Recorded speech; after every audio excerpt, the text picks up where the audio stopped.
Hi everyone. तो अपन ने कल पढ़ा था अवतल दर्पण के बारे में, ठीक है। आज अपन पढ़ेंगे उत्तल दर्पण के बारे में, यानी कि कॉन्वेक्स मिरर के बारे में। तो अपन ने कल अवतल दर्पण में जो प्रतिबिंब बनता है वो कैसे बनता है उसको किरण आरेख द्वारा समझा था। उसी प्रकार से आज अपन जो उत्तल दर्पण होता है उसमें जो प्रतिबिंब बनता है उसको भी अपन रे डायग्राम द्वारा यानी कि किरण आरेख द्वारा समझेंगे।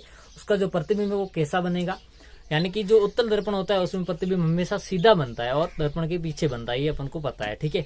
तो अपन शुरू करते हैं उत्तल दर्पण में प्रतिबिंब का निर्माण, ठीक है। उत्तल दर्पण में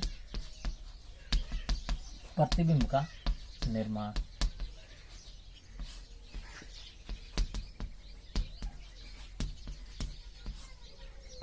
ठीक है।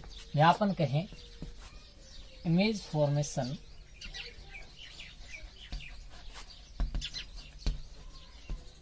इन कॉन्वेक्स मिरर,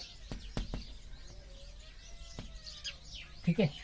अब जो उत्तल दर्पण होता है वो आप सबको पता होता है कि उत्तल दर्पण में जो बाहर वाली साइड होती है, यानी कि गोले का अपन कहें एक कटा हुआ भाग होता है, तो उसकी जो बाहर वाली साइड होती है वो परावर्तक पृष्ठ होता है, ठीक है। अब आप इसमें देखते हैं कि उत्तल दर्पण में जो बे ये हो गया इसका ध्रुव, ठीक है, और जो इसका फोकस बिंदु होता है दर्पण के पीछे होता है, तो ये हो गया इसका फोकस बिंदु। इसके अलावा जो इसका वक्रता केंद्र होता है वो भी कहाँ होता है, दर्पण के पीछे होता है, ठीक है। अब अपन माने कि जैसे कोई समांतर किरण है, ये तो अपना हो गया मुख्य अक्ष। यदि कोई समांतर किरण मुख्य अक्ष के समांतर आ रही है, ठीक है, यानी कि कोई ऐसी किरण है जो अनंत से आ रही है, मुख्य अक्ष के समांतर आ रही है, ठीक है।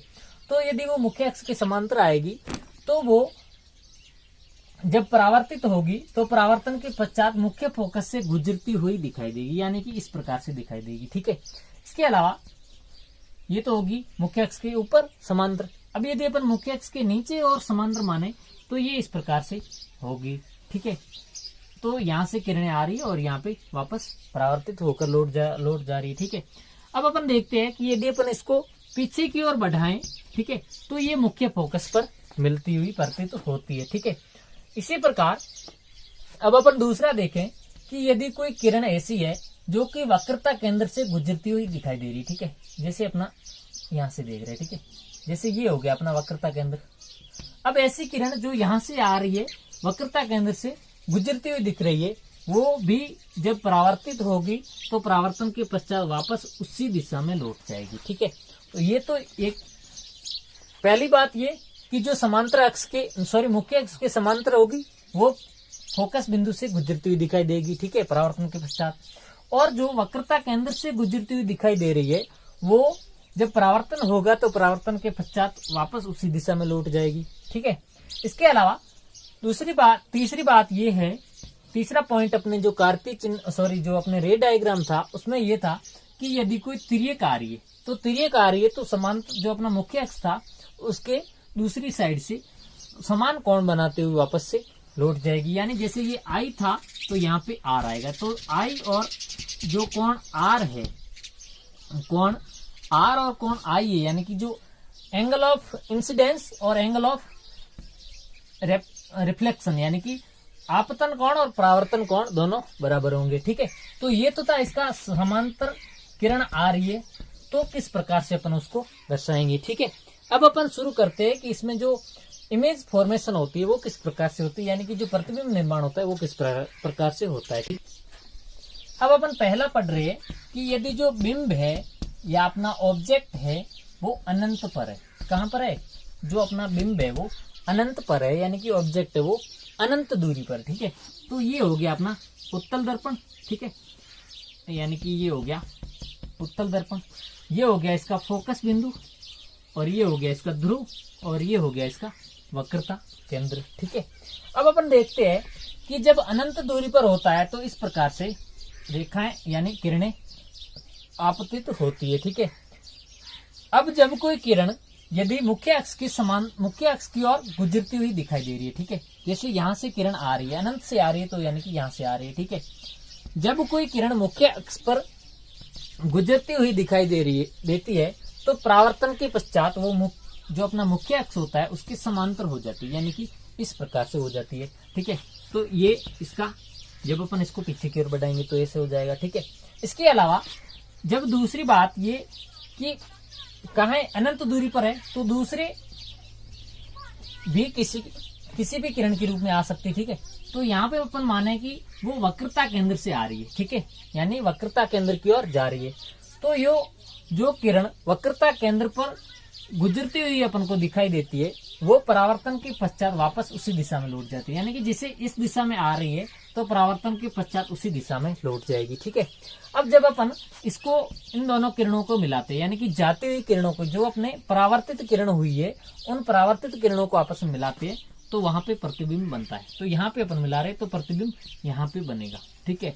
यानी कि कहने का मतलब ये हुआ कि जब बिंब है वो अनंत दूरी पर है, यानी कि जो अपना ऑब्जेक्ट है वो यदि अनंत दूरी पर है तो जो प्रतिबिंब बनेगा या अपन कहें जो इमेज बनेगी वो कहाँ बनेगी, फोकस बिंदु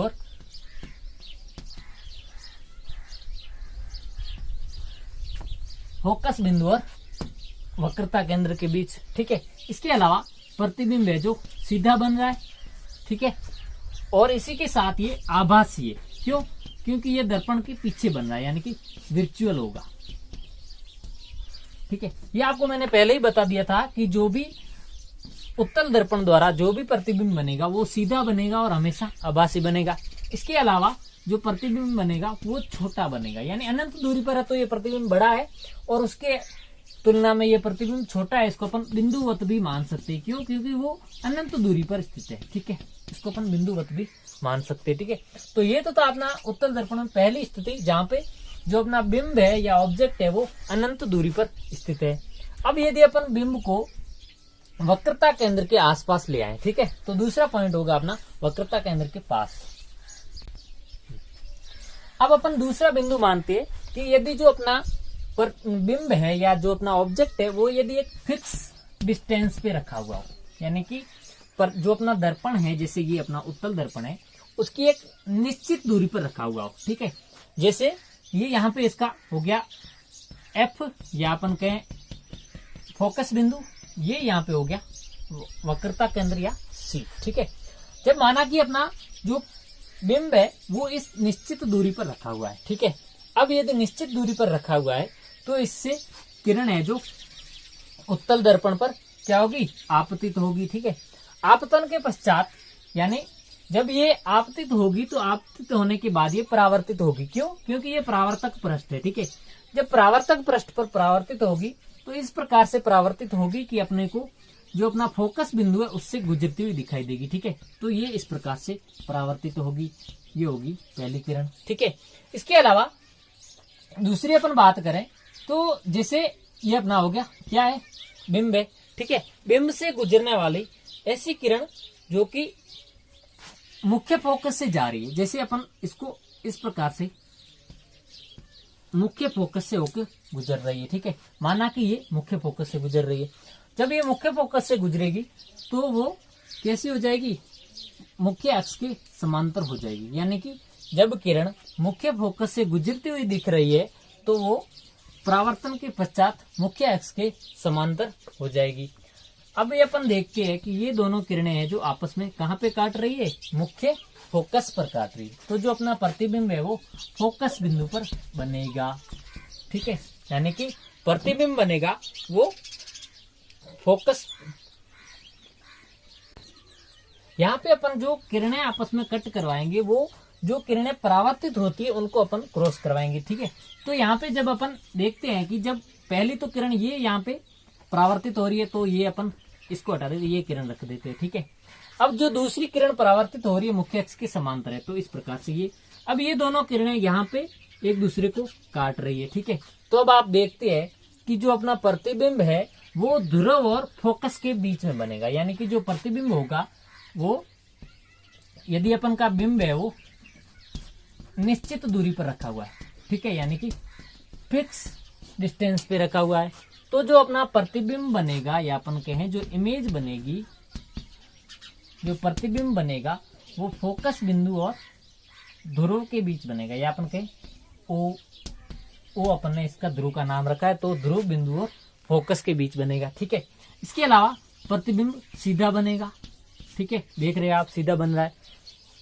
और प्रतिबिंब है वो आभासी बनेगा। ठीक है, इसके अलावा छोटा भी बनेगा। यानी कि जो यदि अपन किसी बिंब को अपने दर्पण के निश्चित दूरी पर रखें, दर्पण से निश्चित दूरी पर रख रहे हैं, तो उसका जो प्रतिबिंब बनेगा वो फोकस बिंदु और ध्रुव के बीच बनेगा। और जो इसकी आकृति होगी या जो आकार होगा वो बिंब से छोटा होगा। यानी कि जितना ऑब्जेक्ट होगा उससे जो इमेज है वो छोटी बनेगी। इसके अलावा जो इमेज बनेगी वो आभासी होगी, यानी कि इमेज होगी वो वर्चुअल होगी। ठीक है, तो ये था अपना दूसरा पॉइंट, जिसमें अपन ने जो अपना ऑब्जेक्ट था उसको एक निश्चित दूरी पर रखा था। ठीक है, अब अपन तीसरा बिंदु पढ़ रहे हैं, जिसमें यदि अपन जो अपना ऑब्जेक्ट है उसको दर्पण के पास लिया, यानी दर्पण के नजदीक रख रहे हैं। अब जैसे अपना तीसरा पॉइंट था, यानी कि अपन बिंब को दर्पण के नजदीक रख रहे हैं, दर्पण के नजदीक, या अपन ऐसे कहें कि अपन बिंब को ध्रुव के नजदीक रख रहे हैं। ठीक है, तो ये हो गया अपना दर्पण। ठीक है, ये हो गया इसका मुख्य अक्ष, और ये हो गया इसका फोकस, और ये हो गया इसका वक्रता के अंदर। अब अपन दर्पण को जो अपना ध्रुव है वो है उससे नजदीक रख रहे हैं एकदम, यानी उसके पास में ही रख रहे हैं। ठीक है, तो पास में रख रहे हैं तो इसका मतलब ये होगा कि इसकी जो किरण है वो निकलेगी। ये इसका परावर्तक पृष्ठ है। ठीक है, अब जब कोई मुख्य अक्ष के समांतर यदि किरण आ रही है तो परावर्तन के पश्चात इस प्रकार से जाएगी कि वो अपने को मुख्य फोकस से गुजरती हुई दिखाई दे। यानी कि ये यदि परावर्तित होगी तो परावर्तन के पश्चात मुख्य फोकस से गुजरती हुई दिखाई देगी। ठीक है, तो ये होगी अपनी पहली किरण। ठीक है, अब अपन बात करें दूसरी किरण की, तो जब कोई किरण मुख्य फोकस से गुजरती हुई दिखाई दे रही, ठीक है, जैसे अपन यहाँ पे इस प्रकार से जा रहे हैं। ठीक है, ये किरण अपने को मुख्य फोकस से गुजरती हुई दिखाई दे रही है। तब जब ये मुख्य फोकस की ओर जा रही है तो परावर्तन के पश्चात मुख्य अक्ष के समांतर हो जाती है। ठीक है, तो यहाँ पे आप देखते हैं कि ये किरण है जो पहले तो मुख्य अक्ष के समांतर, मतलब परावर्तन के पश्चात मुख्य अक्ष के समांतर होगी। ठीक है, इसके अलावा जो दूसरी जो किरण थी जो मुख्य अक्ष की समांतर थी वो परावर्तन के पश्चात फोकस बिंदु से होकर जा रही थी। अब अपन दोनों को मिलाते हैं। अब अपन इन दोनों को मिलाते हैं तो ये देखना, जो परावर्तित किरणें हैं उनको जब अपन पीछे की ओर बढ़ाते हैं तो यहाँ पे दोनों मिलती है। ठीक है, तो जो प्रतिबिंब है वो अपना ध्रुव के एकदम पास में बनेगा। यानी कि जो बिंब है यदि अपन उसको ध्रुव के नजदीक रखेंगे, ठीक है, तो जो अपना प्रतिबिंब है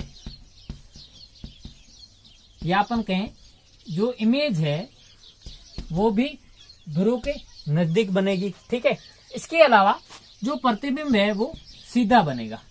ठीक है, आप देख रहे हैं सीधा बन रहा है। इसके अलावा जो प्रतिबिंब है वो आभासी बन रहा है, यानी कि वर्चुअल बन रहा है। क्यों? क्योंकि ये दर्पण के पीछे वाली साइड में। ठीक है, सीधा बनेगा, आभासी बनेगा और छोटा भी बनेगा। ठीक है, यानी कि उत्तल दर्पण द्वारा यदि कोई वस्तु है जो उत्तल दर्पण के एकदम नजदीक रखी हुई है, यानी कि ध्रुव के नजदीक रखी हुई है, तो उसका जो प्रतिबिंब बनेगा वो भी ध्रुव के नजदीक बनेगा, सीधा बनेगा, आभासी बनेगा और छोटा बनेगा। ठीक है, अब अपन देखते हैं कि जब प्रतिबिंब दर्पण से दूर है, ठीक है, या अपन कहे दर्पण के नजदीक होगा, यानी जो अपना बिंब है, जो ऑब्जेक्ट है, वो यदि दर्पण से नजदीक है तो उसका प्रतिबिंब है वो हमेशा छोटा बनेगा। ठीक है, यानी कि जब बिंब है वो यदि नजदीक होगा दर्पण के या अपन कहें ध्रुव के, तो जो प्रतिबिंब है यानी कि जो अपना इमेज है वो हमेशा छोटा बनेगा। ठीक है, छोटा बनेगा।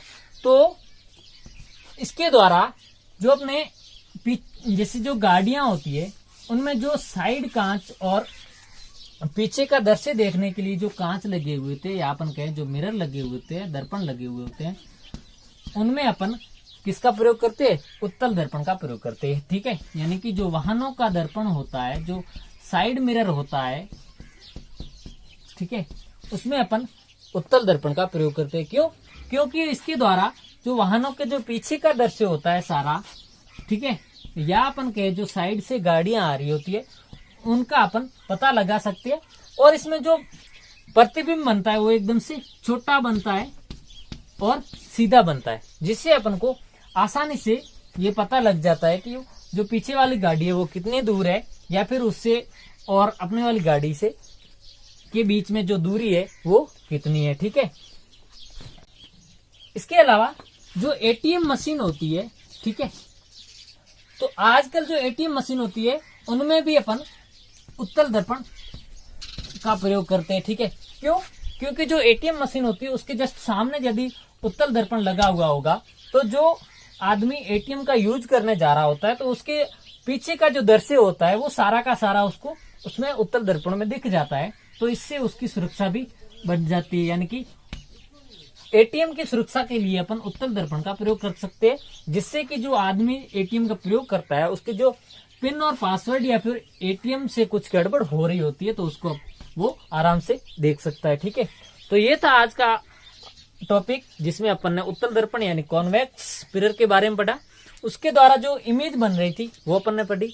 हालांकि जो उत्तल दर्पण में इमेज बनती है यानी कि जो प्रतिबिंब बनता है वो हमेशा सीधा बनता है और आभासी होता है यानी कि वर्चुअल होता है। ठीक है, इसके अलावा अपन ने उत्तल दर्पण का उपयोग पढ़ा, जिसमें अपन हमेशा इसका उपयोग है जो गाड़ियों का जो साइड का मिरर होता है उसमें उत्तल दर्पण का प्रयोग करते हैं। ठीक है, तो इस प्रकार से उसके उपयोग थे।